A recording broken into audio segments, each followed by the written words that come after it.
ce câini sunt cu nașe ciop acolo tot. Da, nu, n-aș mai sta la oraș nici de nu să mă împuște.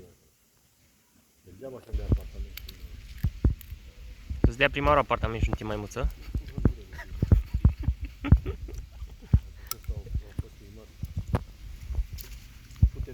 I-a făcut nevasta la măsălângă. Bă, ești nebun.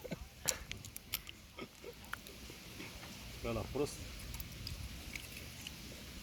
Am auzit și eu. Așa e. Păi ce primar e ăsta ce-l aveți acum? Butăcios. Nu, de la ce partid? Da, putem să... Păi și nu e bă bun? Bă, ce să mai pișoră câine. Da. Dacă ieși și te piși tu în parc așa, îți dă poliția amendă. Nu-ți dă? E primar, bă, că ăștia n-au... Deși avem noi în satul grădinile, ăștia în bol, au piatră, au drumuri mult pietuite, așa. Ăștia e primar, bă, țări. Ca bani. A asfaltat pe acolo pe la țigani și tot gropi sunt. Văzut ce gropi sunt? Undeau viile țigani la gare, erau niște gropi acolo. Uite, câinele să pișă și la urmă lumea bea apă.